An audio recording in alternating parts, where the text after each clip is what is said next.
श्री स्वामी समर्थ. कशा आहात तुम्ही सर्व? तुम्हा सर्वांचं माझ्या ब्लॉगमध्ये खूप खूप मनापासून स्वागत आहे. तुमचा आजचा दिवस खूप छान, आनंदाचा आणि आरोग्यदायी जाओ ही स्वामींचरणी प्रार्थना. बघा, आज आता शाकंभरी नवरात्री सुरू आहेत आणि आज शुक्रवार आहे. तर शुक्रवारी आपल्याला शाकंभरी म्हणजे आपल्या कुलदेवीची आपल्याला ओटी भरायची आहे. आणि शुक्रवारी काय केलं गेलं पाहिजे, काय चुका टाळल्या पाहिजे याच्याबद्दल मी तुम्हाला अत्यंत महत्त्वाची माहिती देणार आहे. तर व्हिडिओ शेवटपर्यंत नक्की बघा. वर्षातून 4 नवरात्री असतात. शारदीय नवरात्री आणि चैत्र नवरात्री हे तर सर्वांना माहिती आहे. पण 2 गुप्त नवरात्री असतं. त्यातलंच एक आहे शाकंभरी नवरात्री. ही जी शाकंभरी नवरात्री आहे ती 7 तारखेपासून सुरू झाले आणि ज्यांनी केलं नसेल काही आणि ज्यांना सेवा करायची इच्छा आहे तर बघा, आज शुक्रवार आहे. शुक्रवार आणि मंगळवार आपण देवीचा वार मांडत असतो. बघा, तुम्ही कुठल्याही देवीची, आपल्या कुलदेवीची सेवा केली तर ती कधी पण फळच देते, कधी ती वाया जात नाही. आज शुक्रवार आहे. सगळ्यात पहिला सकाळी लवकर उठून आपल्याला अंघोळ करायची आहे. आपल्या घरात बघा, प्रत्येकाच्या घरात ॲटलीस्ट माता लक्ष्मी किंवा अन्नपूर्णा माता किंवा कुलदेवीचा टाक असतो. त्यांना आपल्याला अभिषेक घालायचा आहे आणि स्वच्छ पुसून आपल्याला देवाऱ्यात ठेवायचं आहे. त्यांना हळदी कुंकू आणि त्यांना आपल्याला पूजा करायची आहे. त्यांची पूजा करायची आहे, फूल अर्पण करायचं आहे, देवीला वेणी अर्पण करायची आहे. त्यानंतर धूप दीप ओवाळायचं आहे, त्यांचा मान सन्मान करायचा आहे. त्याचबरोबर देवीला तुम्हाला खडीसाखर किंवा खिरेचा नैवेद्य अर्पण करायचा आहे. बघा, आता शाकंभरी नवरात्री सुरू आहे. तुम्हाला रोज सेवा करणं जमत नसेल तर आज शुक्रवार आहे, तर आज तुम्ही देवीचं एक दिवस का होईना तुम्ही देवीची सेवा करा. तुम्ही दुर्गा सप्तशती पाठ नसेल केलं तर एक पाठ तुम्ही शुक्रवारी करू शकता. तुम्ही गुरुप्रीत ॲपमध्ये पण बघू शकता. त्याच्यामध्ये तुम्हाला दुर्गा सप्तशती पाठ मिळेल. 1.5 तासाचं आहे. ते तुम्ही व्यवस्थित केलं तर 1.5 तासात तुमचं कंप्लीट होईल. त्यानंतर कमलगट्ट्याच्या माळ्यावरती तुम्ही नवर्ण मंत्राचं जप करू शकता. ओम ऐं ह्रीं क्लीं चामुंडाय विच्चे एक माळ तुम्ही करू शकता. आणि शुक्रवार आहे, शुक्रवारी आपण दुर्गा सप्तशती पाठ केल्याने खूप चांगलं फळ मिळतं. शारदीय नवरात्रीला मी तुम्हाला सांगितलेलं की दुर्गा सप्तशती पाठ कसं करायचं.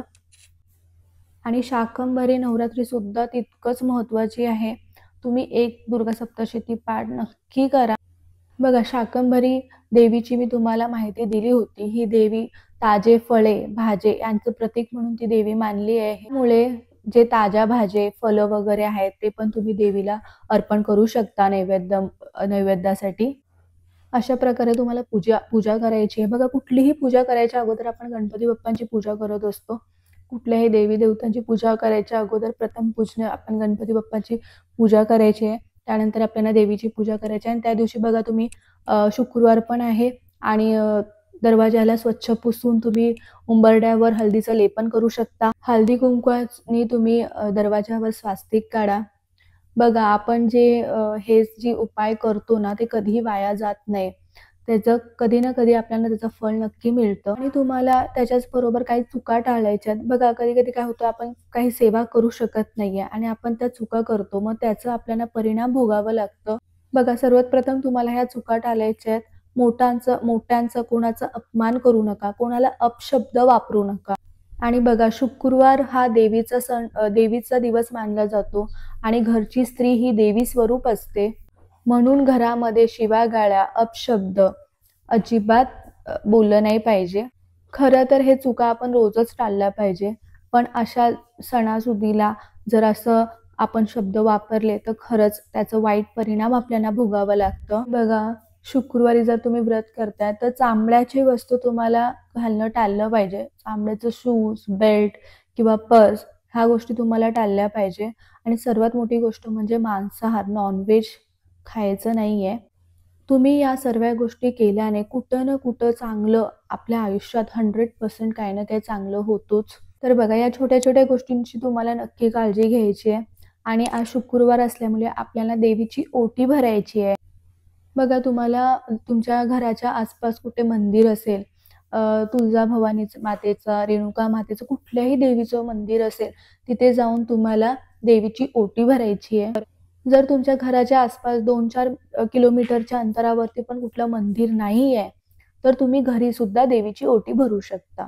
जर तुम्ही घरी ओटी भरताय तर तुम्हाला शुक्रवारी पूर्ण दिवस ती ओटी तशीच ठेवायची आहे आणि दुसऱ्या दिवशी तुम्हाला ती उचलायची आहे. त्याच्यातले काय वापरण्याची वस्तू असतील ते तुम्ही घरातली महिला वापरू शकता आणि जो नारळ आहे तो आपण प्रसाद म्हणून खाऊ शकतो सगळ्या घरातल्यांनी. आणि ओटी का भरली गेली पाहिजे, त्याचं काय एवढं महत्व आहे? ओटी म्हणजे बघा, जिथे स्त्रियांचा गर्भाशय असतो, पोटाचा खालचा भाग, ज्याला आपण ओटीपोट म्हणतो आणि तिथेच गर्भाशयाची वाढ होते. स्त्रियांच्या ओटीमध्ये म्हणजे गर्भाशयामध्ये नवीन एक जीव आहे तो तयार होतो. बघा जेव्हा मुलीचा साखरपुडा होतो त्याच्यानंतर तिची पहिली ओटी भरली जाते. त्याचं मागचं कारण आहे, ओटी हे एक सवाष्णी महिलांचा वाण असतो. ती भरलीच गेली पाहिजे. म्हणून देवीची सुद्धा तुम्ही कुठेही कधीही कुठेही जा, कुठल्याही मंदिरात जा देवीच्या, तुम्ही साध्या खंड नारळाची ओटी का होईना तुम्हाला देवीची ओटी भरायचीच आहे. किंवा बघा, आपण मंदिरात जाताना सुद्धा आपण देवीला काय नऊवारी साडी घेतो. नऊवारी नाही शक्य तर सहावारी सुद्धा घेऊ शकता. पण देवीला नेहमी काठपदराचीच साडी ओटीला द्यायची असते. किंवा तुम्ही खण पण घेऊ शकता. जो ब्लाउज पीस असतो तो त्रिकोणी असतो बघा. तिकडेच आपल्या देवीच्या ठिकाणी जिकडे फूल वगैरे भेटतं तिकडे सुद्धा तो ब्लाउज पीस आपल्याला भेटतं. तुम्ही ब्लाउज पीस घेऊन एक नारळ घ्यायचं आणि तुम्ही घरातलेच तांदूळ घेऊन जाऊ शकता. त्याच्यावर सुपारी, त्यानंतर हळदी, कुंकू, देवीला वेणी किंवा गजरा किंवा फूल, अशा साध्या सोप्या पद्धतीने तुम्ही देवीची ओटी भरू शकता आणि दक्षिणा म्हणून 11 रुपये तुम्ही दक्षिणा ठेवू शकता ओटीवर. अशा प्रकारे तुम्हाला खूप साध्या सोप्या पद्धतीने देवीची ओटी भरायची आहे. बघा, प्रत्येक जण आपल्या यथाशक्तीनुसार ओटी भरत असतो. काही लोक 11 शृंगार दागिने देतात. 11 शृंगारचे दागिने जे रेडीमेड भेटतात, पॅकेट भेटतो, किंवा काही जण चांदीचे जोडव्या देतात.